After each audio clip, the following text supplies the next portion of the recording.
Wild People Podcast. Watch and listen as I interview some of the most interesting and exciting people while they tell you the wild and inspiring stories of their lives.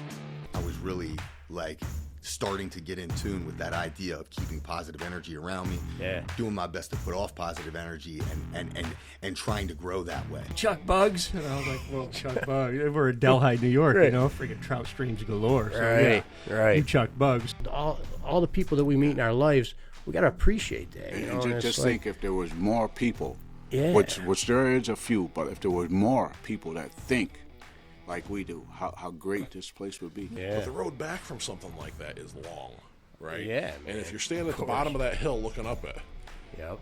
it's pretty easy not to take the first step. Of course. Right. Yeah. I had to do my part. Yeah. That's all I could say. I had to do my part. Everywhere else got drafted and things. A lot of people, they all did their job. That flag represented each and every one of us and what we fought for.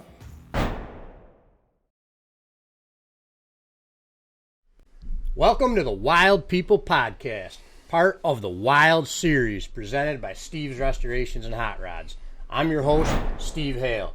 Our mission on this podcast is to bring you interviews with some of the most incredible people on this earth. Now, I've been blessed to meet so many awesome people that have inspired me along my journey, and I feel like it's my responsibility to bring you some conversations with these men and women to share their stories with you, to hopefully inspire you to also live your wild ride to its fullest potential. So my guest on this show today has lived a very wild ride. We're going to dive into that. So buckle up, hang on to your seats, because we're going on a wild ride with my buddy Shean Barney from Barney Drag Racing. What's up, brother? How you doing? Thanks for being here, Shean. Hey, you know me. Yeah. I get the call, I come. There you go. I met Shean at the Syracuse Nationals. So we had the Steve's Restorations and Hot Rods booth at the Nationals from 2009 to 2018 or so. And it was a total circus. We would bring tractor trailer loads of stuff. We had like 10 to 12 pickup trucks with trailers towing cars in. And we had this gigantic booth. And then once everything was set up, all my buddies would come in, and we had a couple golf carts, and we would golf cart people in through the back door that were helping us run the booth, because we had like 30 people there that were the car owners. We had all of our friends there that were helping us sell T-shirts and run the booth and all that stuff. So Shean was working security at the gate, and we would try to run him over with the golf cart on the way in to get past him to break through the gate. And then we had to start bribing him with donuts and that sort of stuff. And long story short, we became friends, and here we are today. So Shean's got an incredible story. He's been on the TV show Pinks. He's collected all these awesome cars, drag raced, done a bunch of awesome stuff throughout his life. So we're going to dive into his life story. He's had a lot of ups and downs, lived a wild ride. He's still on it right now, and we're going to dive into it. So Let's go. what's up, brother? What do you think? How's that? That's about how we met, right? That's about how we met, but I would see it as a golf cart filled with like 20 people stuffed on it. That's what I remember. That's about right. And That's you said, right. don't look at us, just let Right. us go. I was like, Yeah. Well, what do you think? When you got like normal people have like 3 people on a golf cart, we got people on the hood, on each other's shoulders. oh yeah, it was crazy. It was like I was at the racetrack watching all the kids on a golf cart running around the racetrack. That's what it was like. Right. But I didn't care. What do I care? No, well, we had passes for most everybody. It was just kind of a, some of it was a little bit of a, hey, we got my aunt here or whatever. But everybody was working the show. It wasn't but like, The fuck do I care? right. I was getting paid. Right. You know what I mean? And I met a good friend. I mean, I don't. Yeah. I'm not like that. No, we had a lot of fun, man. The Nationals was a good time. I think we're talking about doing it again this year. I wish you'd come back because it Yeah. kind of broke my heart when we won and you guys weren't around. So. I know, You know what I mean? man. I know. Well, so what year did you win? When was that? 2021. No, 2021. Yeah. With what car? The GTO, Nice. the one that we can talk about. Yeah, that's freaking awesome. Well, I think we should back up a little bit. Tell everybody your backstory. Let's start from scratch and work it up. So you're a professional drag racer, Pretty much. right? Which is pretty freaking cool. I like to say that I run my mouth and you know, I let my cars do the talking for me too. So Yeah. we build cars, we build our own cars, we buy cars, you know, and we find a TV show that wants to air them, Yep. you know. But we've been pretty lucky over the years. But you do a lot of racing off of TV Oh, too, yeah, right? yeah. We race all around the country. How did you get started in it? What made you want to be a drag racer? Street racing. We started street racing with that GTO that we were just talking about back in the 80s. Yeah. I bought that car for $750, Nice. and we were just street racing it. So Around Syracuse area? Yeah. Northern Boulevard, Thompson Road, Yeah. stuff like that, every Friday and Saturday night. So I would work 50, 60 hours a week on Friday night, right to the Boulevard. Stay there till 3 o'clock in the morning, get home, get a little rest, get right back up. Fucking the Saturday night, right back to the Boulevard. Yep. I sleep all day Sunday and right back to work on Monday. Nice. So So that's that how was it like the started. happening scene. There was a lot of people there. Well, I was making more money on them 2 nights than I was working 5 days or 6 days at the shop. All right. Betting on racing. Yeah, they're betting on me. Yeah. Yeah, I go in there. I was like a celebrity, you know. It's like, you know, everybody wanted to bet on us. Everybody's asking us if we were racing. Everybody's, you know, they're always Right. coming with something cool. So that's kind of like the Fast and the Furious. That's Yeah, what, that's but what back the when it scene was looked real- like. Right. yeah. When it was real. Yeah. You pull in at McDonald's, there's, I would say, maybe a couple thousand people, maybe 500-600 cars. Oh, I shit. mean, it was crazy. There's a lot of people, man. It's still like that. Huh. And so now that's on the public road, right? Yeah, Kind of. yeah. Where are the cops shutting you down and stuff? Is it Trying. Is it, right. It's still going on today. Really. It's been going on forever. It's kind of like a historical thing of America. I mean, right? you get chased, got- but, you know, yeah. the money. Yeah. Yeah, we're not talking a couple $100. Right. Back then, it was, you know, 5,000. I mean, it was either 500 to 1,000, sometimes 1,500. But nowadays, you know, they know me and they won't even race me. Right. So Right. we have to. So yeah, I know like a lot of like the older guys that come around the shop. They talk about drag racing in the 50s and the 60s and all that, you know, and that was like the thing to do.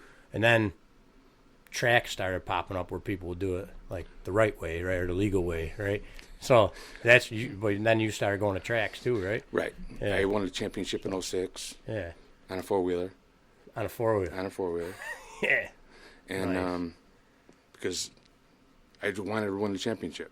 yeah. I didn't care. I'd race anything. I don't care if it's a four-wheeler, a dirt bike, a three-wheeler, a tricycle, an airplane. I don't care. If I can drive it, I'm in it. So at the track they got classes. Obviously, they got all different stuff up to like the best car down to 4-wheelers and Right. So are a lot- Four-wheelers, bikes. how fast are 4-wheelers going? This is back in 06 when they won the championship. I can't Yeah. remember what the times were, but Yeah. I bought a brand new four-wheeler, and that's all I used it for was racing at the track. Yeah, So it was a brand new 650 Bombardier.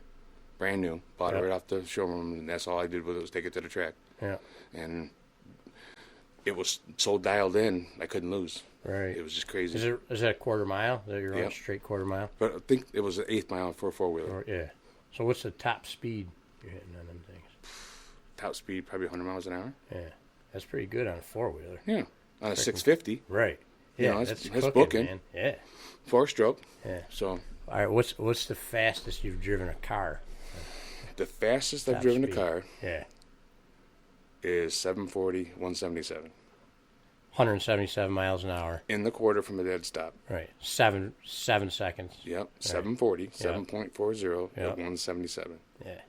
How's And that's great because Yeah. the problem is I know the car's faster. Right. But- It's a freaking adrenaline rush, though. Huh? Oh yeah, pulling Yeah. pulling a parachute at 177. That's sweet. Yeah, they had a parachute on it. Yeah, they all do. Nice. All of my cars do. Does it jerk you pretty good when it hits? It's not as It's not violent okay. as you think it is. No. No, it's just like Right. we can talk about that too. I almost crashed. The parachute got tied up in the wheelie bar. Right. It's scary because you're waiting for it to When pull. was that? A couple years ago with my new car. Really? I went up there. My crew guys are supposed to go. They ended up bailing, so I went up by myself, which is dumb. Yeah. So I went up on a Friday night, do some testing with my new car, and sure enough, I pulled the chute. I'm waiting for it to tug, and nothing. Yeah. So I'm still going. I'm still traveling 160, Yeah. and I'm still waiting for it to tug, and I can't figure out why it's not tugging, but I'm still truling. Yeah. And I'm tapping the brakes, trying to slow down a little bit, and then I'm realizing the end of the track's coming. Yeah. I'm like, oh, fuck. The fucking parachute got caught up in the wheelie bar, and it was just dangling there. Yeah. So meanwhile, I'm still going to the end of the track. I can't slow down. Yeah. So here's the turnoff. Is either go to the end in the traps or take the left-hand turn. The guy was standing there. Yeah. He says, I made the left-hand turn, and as I'm making a left-hand turn, I let that thing loose. I just right to the floor. Yeah. I kept the tire spinning so it wouldn't bite in and flip the car over. Right. He said, I never saw that trick ever before. You are the man. Yeah. And it scared me so freaking bad. I went home. I went back to the trailer. I loaded up and went home. I said, it's done. Was that the, like, craziest thing you ever had happen? You ever crash? Never crashed. Okay. Never crashed in a race car. I've crashed. Yeah, well, I've had some pretty good crashes too. In '99, I got in a bad car wreck at Martinville near my house. Yeah. I was traveling down the road in a truck. We just put a transmission in it, and I was testing it out. Yeah. And I was only going like 30 miles an hour, and where the road was is kind of like hilly.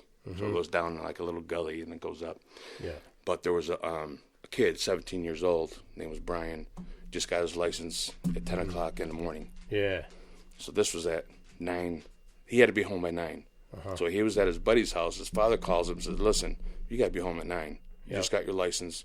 You better get your little ass home. Yeah. So here he comes home. I'm going to my house. He's going to his house. We're like maybe 3/4 of a mile from each house. Yeah. He comes over the top of the hill, going to his house, and he jumps the top of the hill.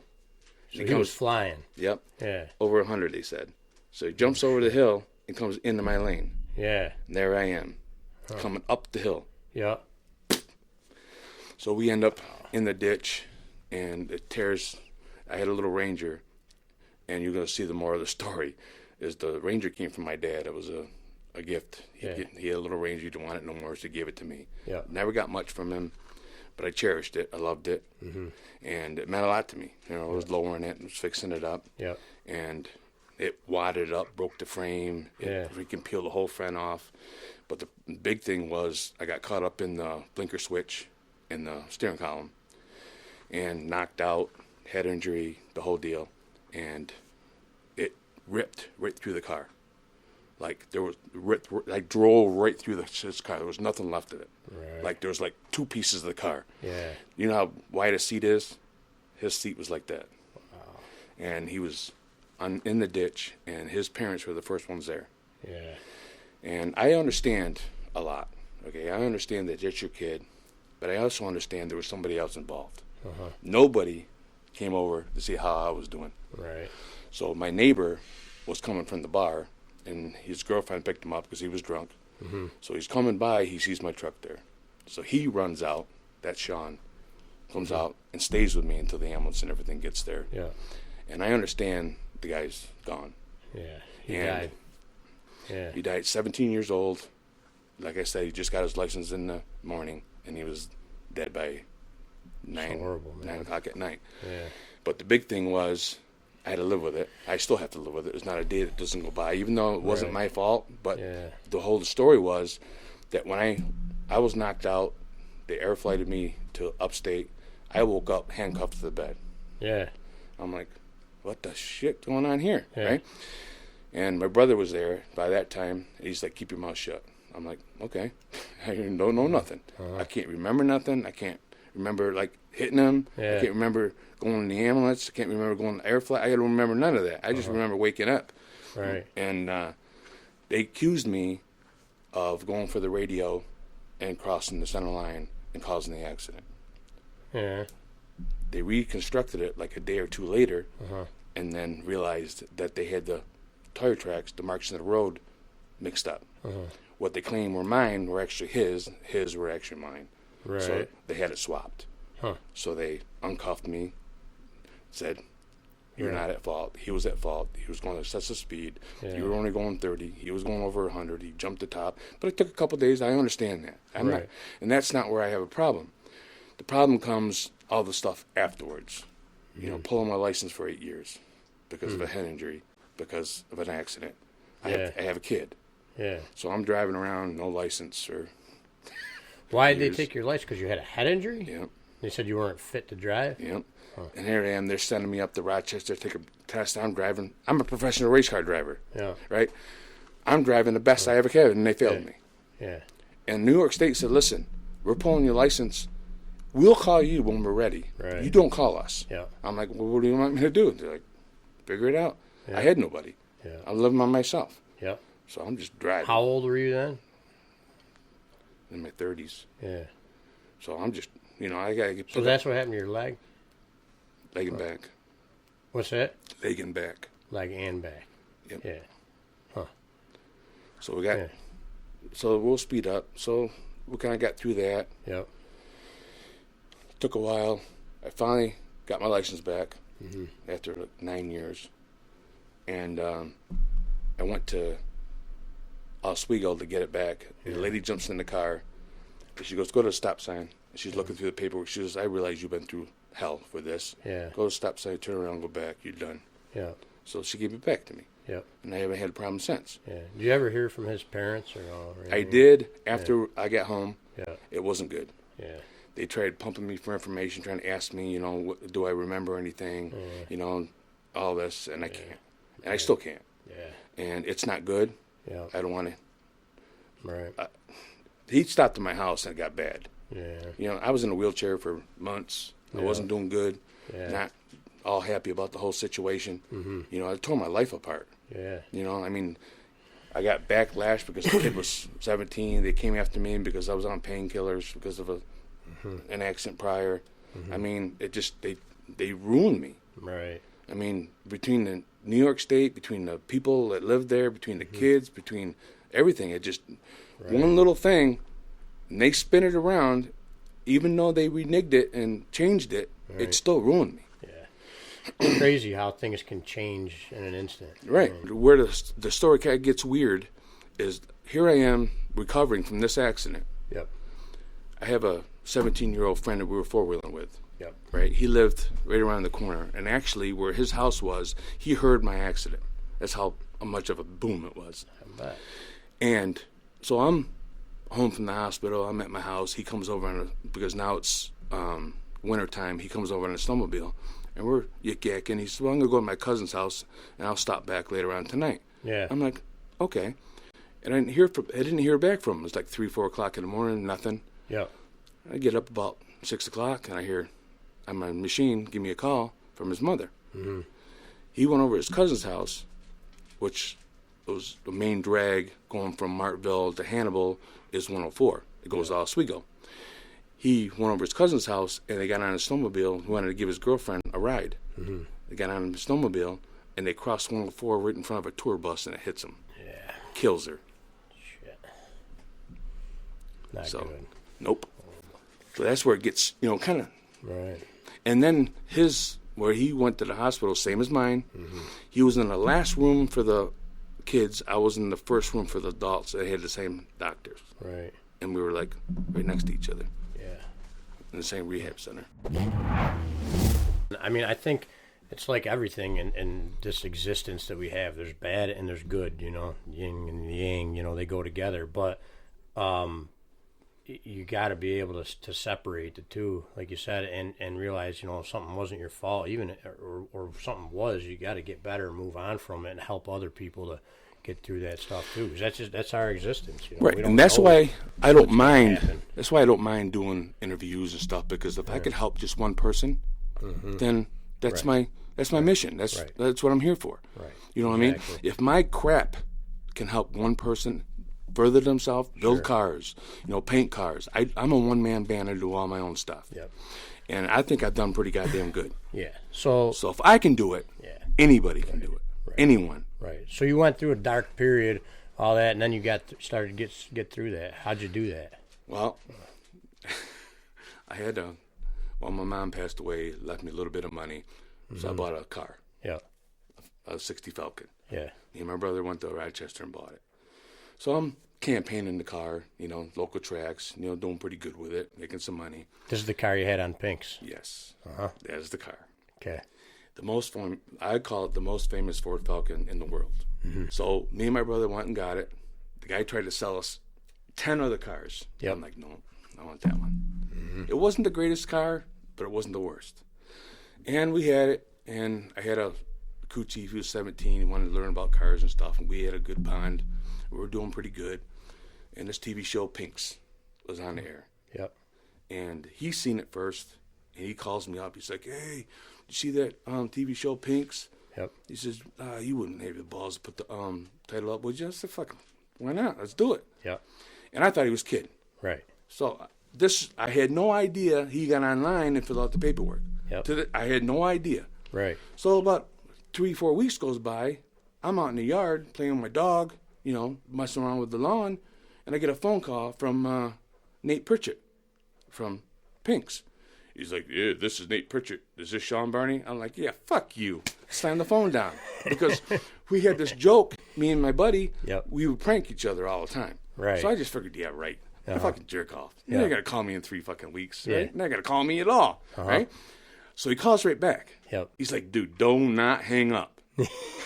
I'm like, you got 3 minutes. I'm kind of cocky, and he's like, don't mess with me. And sure enough, it was Nate. Yeah. And he says, hey, we're up here in Long Island, the drag strip. We want you to come out. I'm like, now? This is when, like 2007, 8, 9, 06? something like that? 06. Okay. Yeah, my whole thing started in 06. Okay. So he says, come on, New Jersey. I said, okay. So we bombed out there, and they were filming, so it took some time. So we weren't planning on staying, but he says, well, I can't talk to you tonight. I'll talk to you in the morning. Yeah. So we got a hotel. We stayed overnight. In the morning, we're yakking back and forth. It took a while. About 11 o'clock, he meets us, little trailer. Mm-hmm. Within 2 seconds, he's like, got a deal. Right. I'm like, what? He's like, you can pick. We never offer this to anyone. You can pick when you want to come. Pick a date. We don't give a fuck. We want you. I'm like, me? I'm just a peon. What do you want from me for? I said, I'll build the car. Because we weren't going to put the Falcon out. This is what nobody knows about. We had a piece of crap back half Mustang with a tree growing through it. Like, anybody can get a car and put it on. Let's build one from a crap. This tree was huge, going right through the engine bay. I swear to God. Yeah. Where was it? That was in your yard? Yeah. Yeah. In the back. Something we were going to use, down the road, but we figured, hey, for Pinks, we'll throw one together. And so it's been sitting there for a long time for a tree to grow up through it. Yeah. Yeah. But we had no emotional attachment to it, was their point. Right. I didn't care if I lost it. Yeah. So this is going on for... So just for everybody watching, the way the show worked, racing for Pinks means pink slips, right? So, which was it California where they were pink originally? That's where the registration, the title used to be a pink slip. And that's that's where the term came from. So the loser of the race loses their car. Right. That's the idea. Let's make it clear that Rich Christensen did not come up with the show. The whole pink slip thing started back in the 60s and the 50s. Yeah, they were doing it. Right. That was a term, racing for Pinks. Right. Yeah. But anyway, so they got a phone call about 3-4 months later. We're working on the car. We're building it. We're getting sponsors. We're getting free stuff. Yep. Everything's going good. Rich calls me, and I remember this like it was yesterday. I'm cruising down 41, coming home, going through Ballinsville, going the back road, back to Martville, and I get a phone call for Rich Christensen. I'm like, might as well see what this is about. Mm-hmm. Pull over. He's like, look, I know you had a deal with Nate. That's null and void. I run the roost here. I'm the show host. What I say goes. And I don't want no more Mustangs. We've had 1 million of them. I know you got a Falcon, and I want that one. Yeah. I'm like, no. Yeah. He's like, look. Because this was the car that you got from your mom. Right. Yeah. You got to understand where I'm coming from. I got a big mouth. I'm telling people I'm getting sponsors. You know what I mean? I'm telling people I'm going to be on the show. Mm-hmm. If I pull the plug, I'd look like a douchebag. Mm-hmm. And I don't do that. When I say I'm going to do something, I don't care. I'm riding it. Yeah. You know what I mean? That's the way to be, man. Right. If you say you're going to do something, you do it. You do it. Yeah. So I said, fuck it. We'll do it. Mm-hmm. So now I'm in stop with the Mustang and go 100% on the Falcon now. Yep. So now I'm buying a $10,000 motor to put in it. And you don't know how much work it takes to get ready for a TV show. You probably do because you've been on it. Mm-hmm. But people do not know what it takes. Yeah, there's a lot to it. When you sign a contract and you say you're going to do something, it's a lot of fucking work. Right. I mean, paint job, motor, tranny, this, that. Yep. Yes, we did a lot of work in a shorter amount of time, and we probably cut corners. Yeah. And the corners came from the motor blew up. So we were getting ready to leave to go to Pink's, which was in Virginia. Mm-hmm. The motor blows up the night before. How did it blow? You had just tested it, or what? This motor was running? This motor was running. We loaded it up to go to the dyno. Yeah. Just to shake it down. Yeah. And I heard something. And it was eating the camshaft up. Uh-huh. This motor was brand new. It was built by a reputable machine shop. So what'd you do? I'm going to tell you what I did. I called my buddy. Yeah. We were sponsored by Brainerd Ford. Yeah. In Fulton. Yeah. And we did some crazy crap with him. Uh-huh. With that car. Yeah. And he loved the car. We had a good rapport with him. I've known him for a lot of years. I called him up that night at home. Yeah. I said, listen, I need a camshaft. And I need lifters. Camshaft was $1,000. Yeah. And I had lifters another $500-600. I said, I need gaskets. I need everything. This motor's bad. And what I did was, they were leaving. My crew was leaving. Mm-hmm. I would load that son of a bitch up and just go.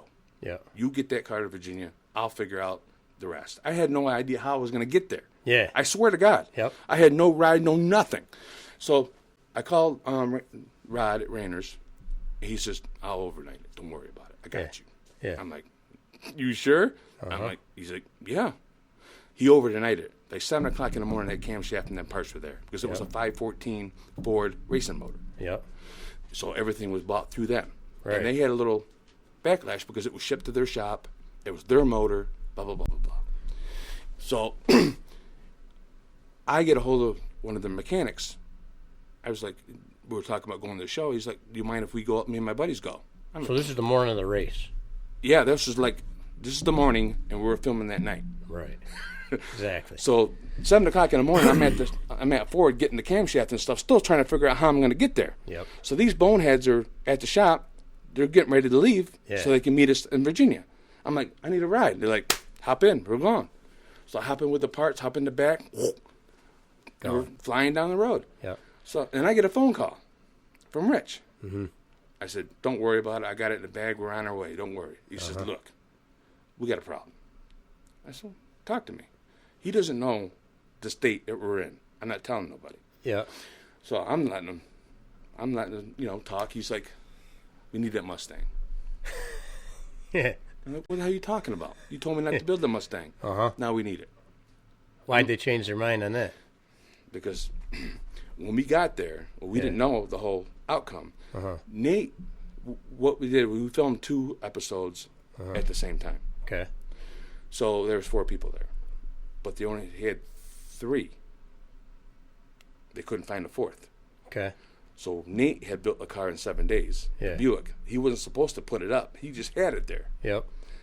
So he ended up putting the car up to make Yeah. the 4th. Right. So it was me.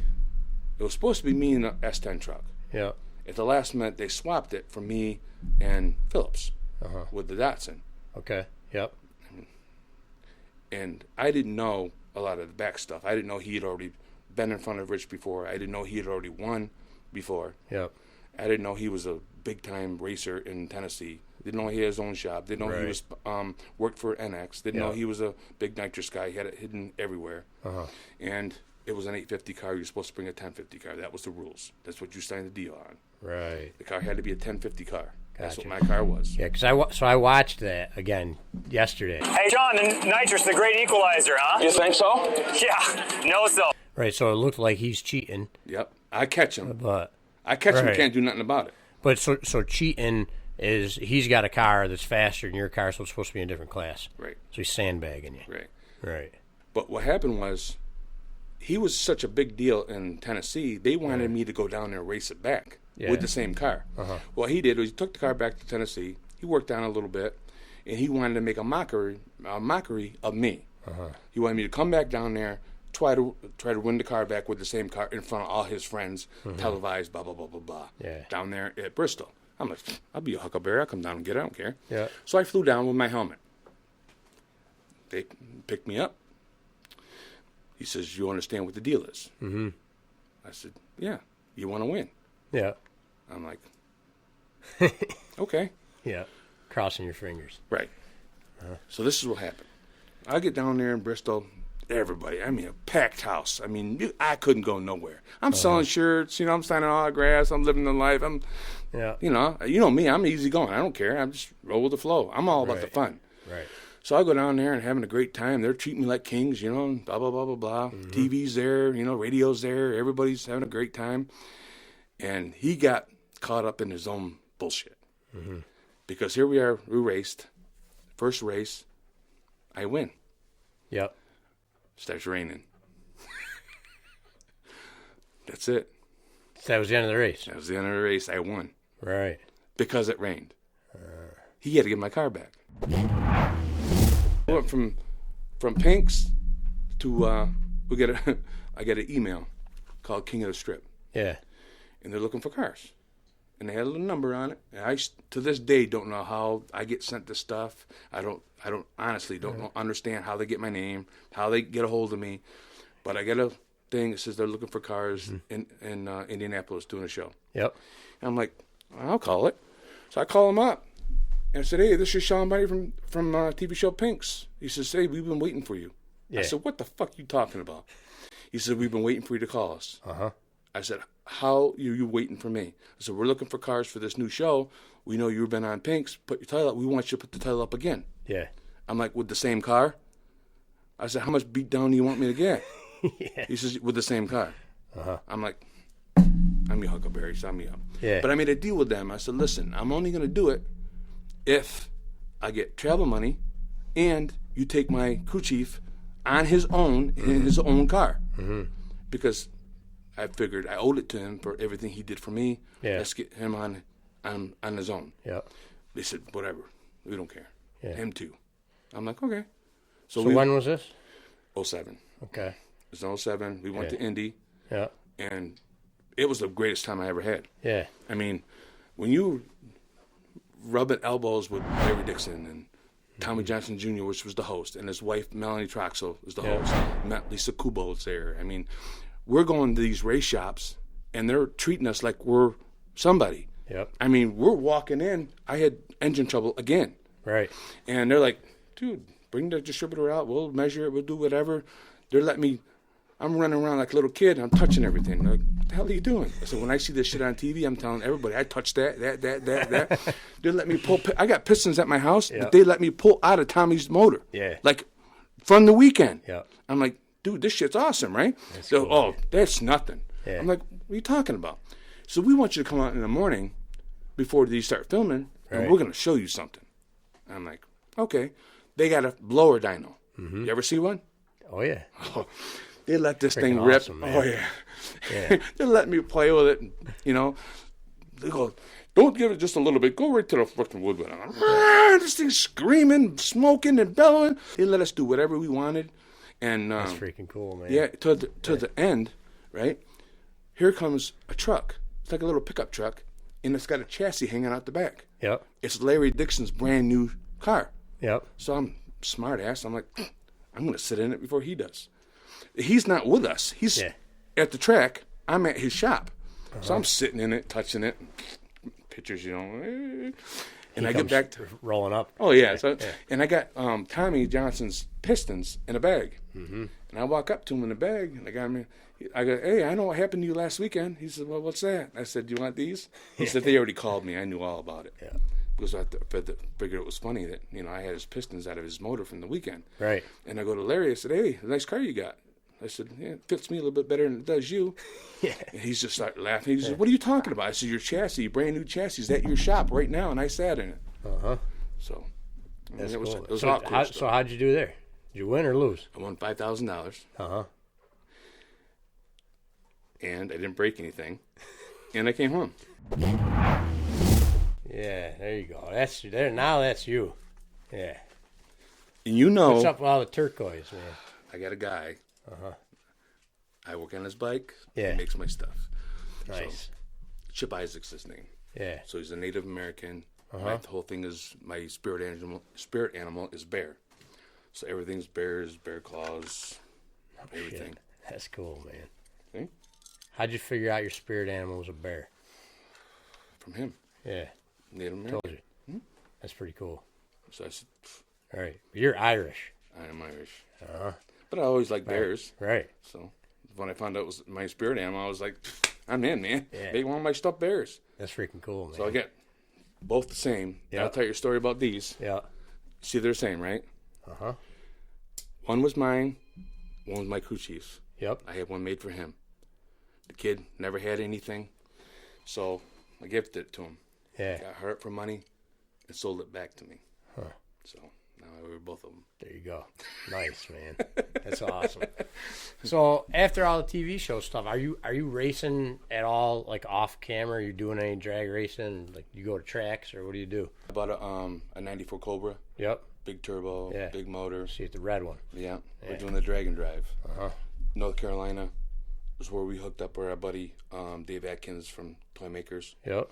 He was doing this race, and when I bought the car, it was in Tennessee, and his shop wasn't far away.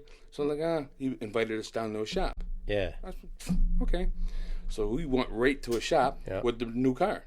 Didn't even drive it or nothing. Uh-huh. So he signed the dashboard, and we spent some time down there, and he's like, hey, 2 weeks, we got a Dragon Drive. Yep. I'm like, I just bought this thing.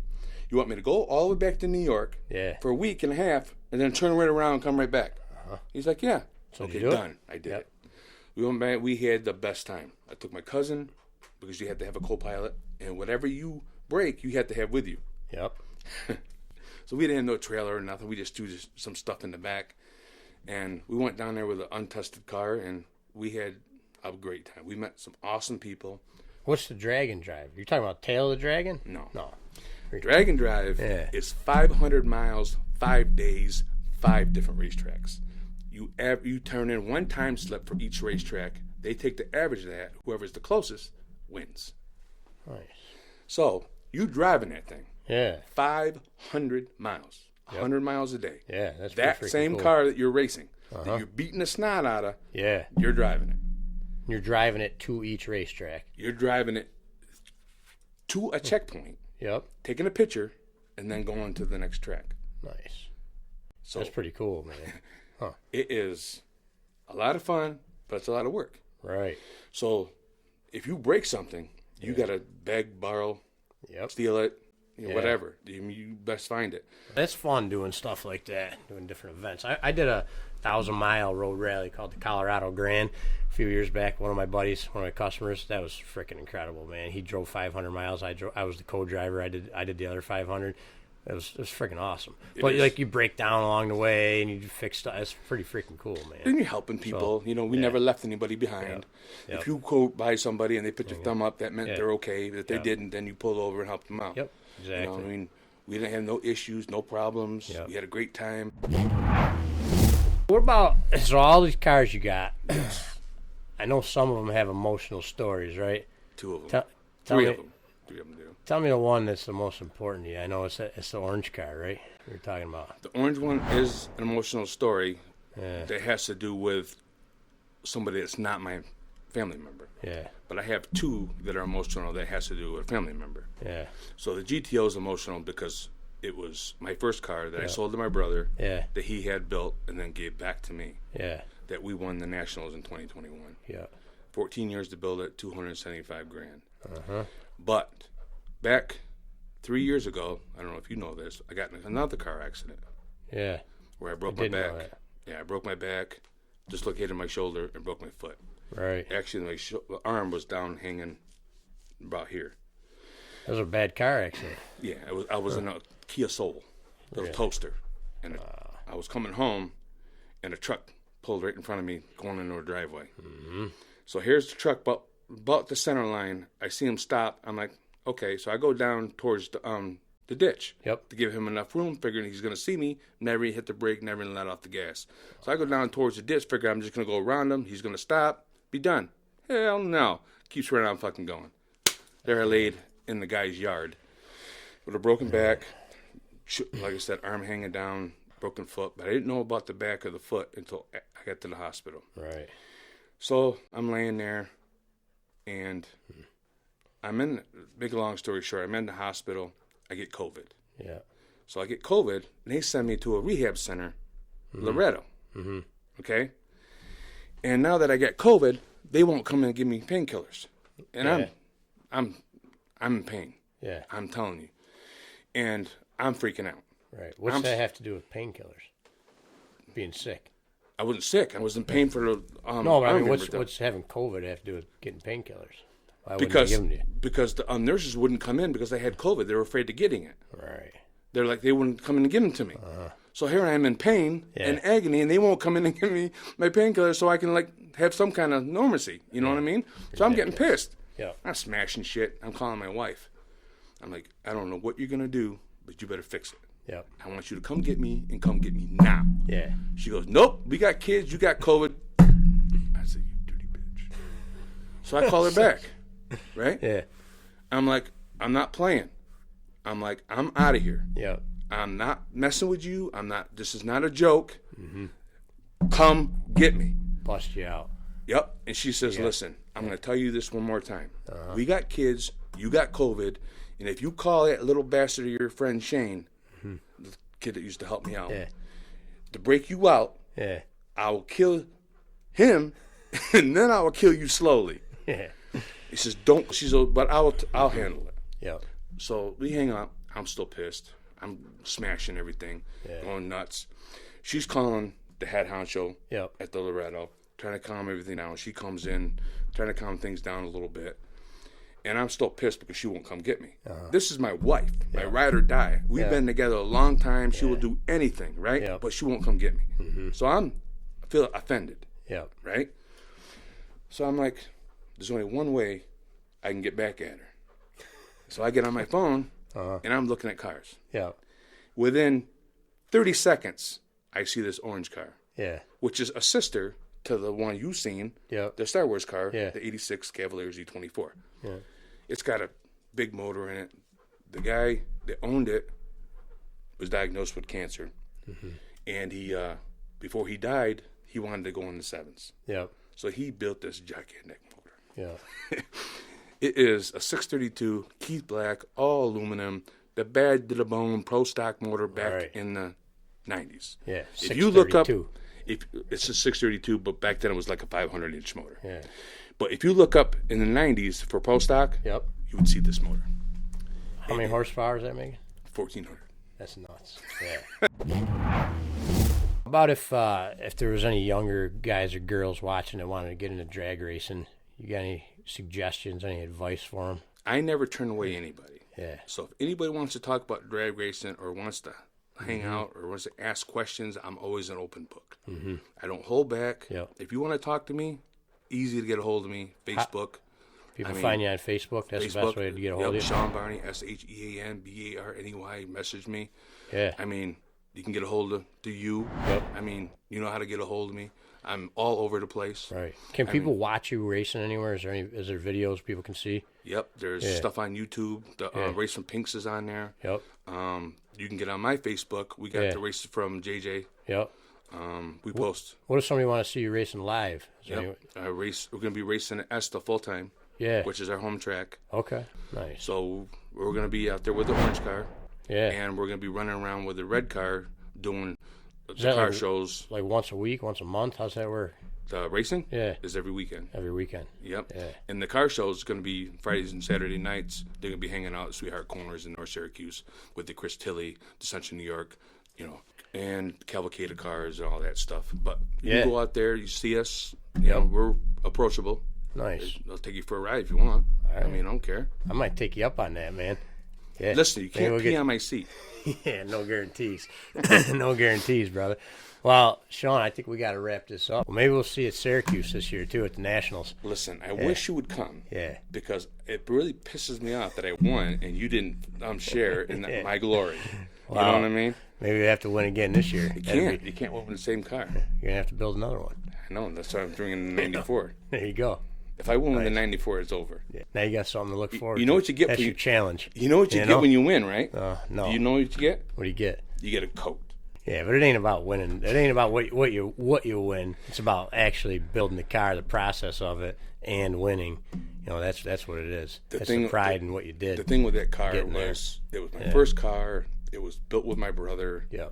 It was showed with my brother. Right. It was, my dad Yep. I mean, my dad wasn't there when we won. We wish he was there. Yep. But it was a lot of emotion going in there. I mean, it's crazy the stories that these cars can tell, and it's crazy. Right. All of them have. I mean, my whole life has been nothing but cars. Right. And if I didn't have that, I would be nothing. Right. I mean, I'd be caught up in that bull crap that I'm trying to leave behind me. Right. You know what I mean? And if you learn anything from me, be positive. Don't let your negative mess up your positive, and just keep that back there and let your new stuff be your new stuff and go forward. I love it. You know what I'm saying? Good stuff, brother. Thanks, Sean. But anytime you need me, brother, you know I'm a phone call away. Likewise, man. Anytime, partner. So, all right, guys. Thanks for tuning in. Thanks for listening to Sean's story. Now get out there and live your wild ride. We'll see you on the next one.